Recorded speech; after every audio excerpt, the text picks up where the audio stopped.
Now at 10, the City Council in Webb City discusses regulation of marijuana. Plus, how an organization is helping area first responders get the equipment they need. And a local wildlife park gives visitors a chance to get up close and personal with a sloth. The 4 states' most watched news starts now. Webb City, Missouri joins the trend of Missouri cities setting a public use ordinance on recreational cannabis. This is KOAM News at 10. I'm Dow Quick. KOAM's Amber Jenkins has more. Now that recreational cannabis is legal statewide, Missouri cities and counties must work out the fine print. Webb City's council is passing an ordinance to help out law enforcement. It's a constitutional amendment. Inside that constitutional amendment, it made public use of marijuana illegal, but a city must pass an ordinance in order for police officers to have a municipal law. The city administrator, Carl Francis, says the ordinance upholds the community standards with law enforcement backing. It comes with a $100 civil penalty. It's just a way to prevent, like, for example, in King Jack Park around the ball fields or the kids' fields or something like that. We just don't really want anybody smoking marijuana there. Webb City and other Missouri cities are still navigating taxes, ordinances, and more in the wake of statewide recreational cannabis. Webb City already made up their minds on the next hurdle. But our council has already voiced their opinion that they will be putting on the November election. The constitutional amendment gave an option to ban dispensaries inside your city limits. And Webb City their council has already said that we will be putting that ban on the ballot. In Webb City, Amber Jenkins, KOAM News. Webb City currently has no dispensaries. Authorities file a manslaughter charge against a driver in a fatal weekend crash in Joplin. That crash occurred Saturday evening on the 1200 block of Rangeline. Police say 26-year-old Charles Richardson Jr. of Joplin was part of a group of motorcycle riders going north. They say a car driven by a 17-year-old male left a convenience store and pulled into Richardson's path. Richardson has died at the hospital. Investigators say the 17-year-old was under the influence of marijuana. He's been arrested for involuntary manslaughter and driving while intoxicated. A woman is injured after driving her car into a Joplin building. Look at the result. It happened this afternoon on South Wall Avenue. Police say she was driving at an excessive speed and lost control going over some former railroad tracks before hitting that brick wall, or what used to be a brick wall anyway. The driver was taken to the hospital with non-life-threatening injuries. Nice weather to start the work week. Meteorologist Doug Heddy. Yeah, it actually turned out to be a pretty good Monday for us. Plus, we had some showers and thunderstorms on the Kansas and the Oklahoma side, the areas that really need the rain. 74 is where we topped out. 50 is where we started. Average high is 68 degrees. And you can see we had showers, we had thunderstorms, and they've just really fallen apart over the past couple hours due to losing the heating of the day. So these will continue to fall apart, and we are going to stay dry as we go through the overnight hours. 61 in Monette. 61 in Miami, 58 in Parsons. Nevada is sitting at 54 degrees. Through the night, here shortly about 60, 53 by 7 a.m. I think our low is going to be about 50. We rebound quickly, 64 by 10 a.m. Plenty of sunshine once again. We get a pretty good stretch of weather until our next storm system moves in. We're going to talk about that here in a bit. See you soon. The Montgomery County, Kansas Sheriff's Office hopes to add a new drone to their fleet of drones. Sheriff's Office applied for a grant through Hero Funds USA. If granted, the Sheriff's Office will have to come up with half of the cost of the $25,000 drone. This new drone would have thermal imaging. Among other uses, it could help with surveillance in standoff situations. Just like with Montgomery County, Kansas here, there's a need for a drone that they didn't realize they had until they needed one. And so we are in the process right now of raising money to help fund about a $25,000 drone project for the Montgomery County Sheriff's Department in Independence. Hero Fund USA is a private organization that helps first responders with equipment and gear through fundraising. You can find more information about Hero USA on our website, KOAMnewsnow.com. Pittsburgh residents tomorrow will vote whether to continue a public safety sales tax. The 0.05% tax went into effect in March of 2014. If approved, it would maintain that rate for the next 10 years. If not, it would expire next year. Pittsburgh Police Chief Brent Nargis says the tax allows the department to better enhance their services to the community with more staffing, technology, and equipment. Arkansas Governor Sarah Huckabee Sanders today signed a bill cutting individual and corporate income taxes in the state by a total of $124 million a year. The new law will cut the top individual income tax rate to 4.7% from 4.9%. The law also cuts the top corporate income tax rate by 0.2% down to 5.1%. State finance officials said that under the proposal, more than 1 million taxpayers who make more than $24,000 a year will receive a cut. Local veterans got some extra assistance today, signing up for disability benefits. Joplin's Disabled American Veterans Chapter number 52 hosted a mobile assistance unit drive in Airport Drive. It was a chance for veterans to get assistance or get answers to questions regarding disability benefits. Officials say the Joplin DAV needs volunteers to drive veterans to medical appointments. They get the satisfaction of trying to help a veteran. They may meet some new friends. They may meet some people that they knew before while they were in, or so it's a give and take situation on both ends. If you're interested, you can find contact information on our website, KOAMnewsnow.com. A Northeast Oklahoma wildlife park has added a new resident, this sloth. His name is Flash. Now, Creation Safari Wildlife Park in Wyandotte is offering a unique opportunity to get up close and personal with Flash. The sloth encounter in Wyandotte gives people the chance to learn more about the sloth and how the park cares for its animals. Man, they love it. I mean, they absolutely love it. The kids come here. One of their favorite things is the rabbits, our little sheep and goat pen, our bottle pen. The kids just love interacting with the animals. The sloth encounters are $45 per person, and they include around 20 minutes with Flash.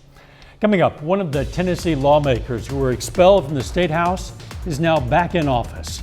Plus, the Pentagon continues its investigation into leaks involving classified documents about Ukraine war plans.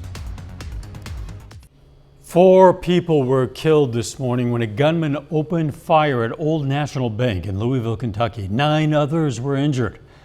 A 26-year-old officer who graduated from the police academy just 10 days ago was shot in the head and is one of the critically wounded. The gunman, who police have identified as 23-year-old Connor Sturgeon, is dead. Sturgeon was believed to be a former employee of the bank who started as an intern there in 2018. A Nashville area county council today voted to reinstate Representative Justin Jones to the Tennessee House of Representatives. County legislatures are empowered to fill local vacancies to the Tennessee State House until a special election can be held to fill out the remainder of the 2-year term. Jones and another Democrat were expelled from the State House last week for staging a gun control protest on the House floor. Shockwaves in the U.S. intelligence community following the leak of a series of highly classified documents on social media. U.S. officials are deeply rattled, fearing the revelations could jeopardize sensitive sources and compromise critical relationships. Reporter Gloria Pazimo has the story.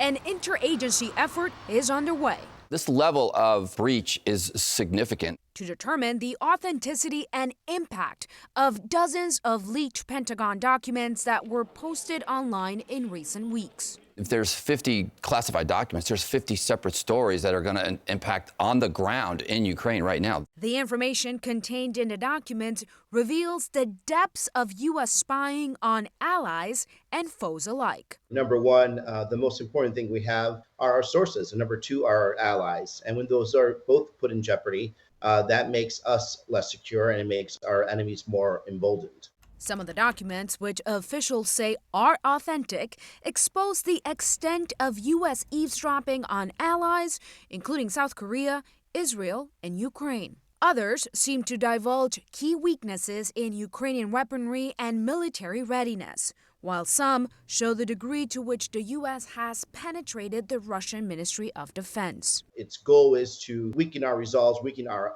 alliance. But unlike previous intelligence leaks, U.S. officials believe some of the documents may have been altered. These photos appear to show documents similar in format to those used to provide daily updates to our senior leaders on Ukraine and Russia. Some of these images appear to have been altered. Officials are concerned the leak could not only jeopardize a critical Ukrainian counteroffensive against the Russians, but also U.S. and Ukrainian ties. The leak coming just as both nations have begun to develop a more trusting relationship over intelligence sharing. A new bipartisan proposal could give the Biden administration more power in banning TikTok. Democratic Senator Mark Warner and Republican Senator John Thune are proposing the Restrict Act. The measure would grant the Commerce Department authority to review, block, and address dealings with foreign information and communications technology related to national security risks. The act would currently apply to technology from China, Russia, North Korea, Iran, Venezuela, and Cuba. Today, the International Monetary Fund and World Bank spring meetings kick off, bringing together finance ministers, central banks, and other leaders from all around the globe. Topics on the agenda include climate change, the war in Ukraine, and the looming effects of the COVID pandemic. The IMF will release its newest World Economic Outlook later this week. A little bit later, Columbus High School baseball looks to continue their hot start to the season against Galena. Plus, it looks like our temperatures are going to warm up a bit as we go through the next few days. We're going to talk about that coming up.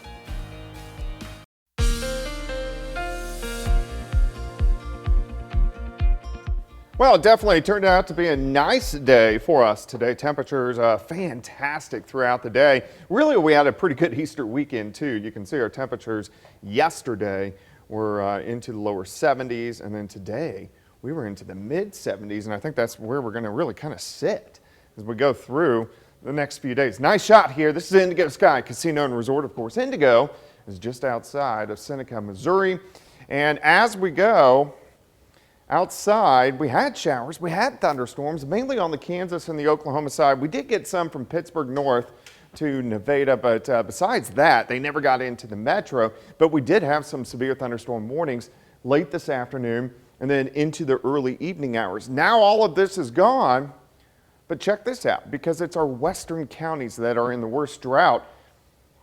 All this green here is at least an inch, and then where you get some yellows in here, that's 2 to 3 inches of rain. So a lot of areas got some pretty good rain amounts, which, hey, we definitely need. About 3/4 of us are out of the drought, but still western Kansas or western counties in Kansas still dealing with it. A little batch of showers just south of Ponca City. All of this is falling apart.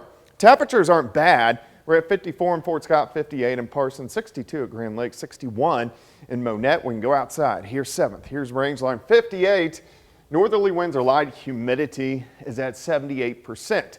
We're going to slide back through the 50s, eventually down to 50 for an overnight low. Quick rebound, sunny skies, 10 a.m. back to 64. All right, this weak wave is going to kind of rotate and just hang out down across parts of Louisiana for about 2.5 days and wait for that system to come out. Then that moisture will come together with our next system that will start to affect us on Friday. Until then, we look pretty good. Down to 50 in Fort Scott, 53 at Grand Lake, 49 in Monette. We get a southerly wind tomorrow, pushing 70 by noon. Once we get into the afternoon, let's go to 5 p.m. Look at this, 77 Yates Center, Coffeyville, 75 Miami, Stockton, up to about 77 degrees, so a great day. Southerly winds, clear skies tomorrow night. We drop back near 50 again, then we do it again on Wednesday. High temps right back up into the mid 70s. So we look pretty good as we go through the week. Even Thursday looks pretty good. Here's your day planner, 7 a.m. 56, 11 a.m. 67, 73 by 3 p.m., 71 by 7 p.m., plenty of sunshine throughout the day. Let's jump to Friday. Let's go into that next storm system. This is a fairly strong system. We are going to have a capped environment, meaning a warm layer of air aloft, a few thousand feet up. Storms have to get through that, but if they can, they're going to get going Friday evening.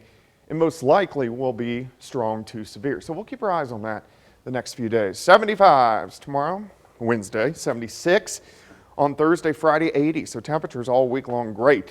A little bit cooler, but still not bad over the weekend. Most of the weekend will be dry in the 60s. Back into the 70s next week. So we have a severe threat in the next 10 days. We got 2 threats, one Friday and then one next Thursday. When it's not storming, it's really nice. Really nice. Yeah. Exactly. Thanks, Doug. The EPA is pushing automakers to pump the brakes on gas-guzzling vehicles. The agency is reportedly set to introduce new limits on carbon emissions from cars within the next few days. It would also accelerate the country's transition to electric vehicles and could ensure that EVs make up more than 2/3 of all new vehicles sold by 2032. That's an even more ambitious target than the Biden administration's previously stated goals, but one they say they're on pace to meet. Still ahead, the Columbus Titans aim for their 8th straight win on the road against Galena. And a pair of Carthage High School student athletes signed to continue their careers in college. Jacob Leonard has that and more up next.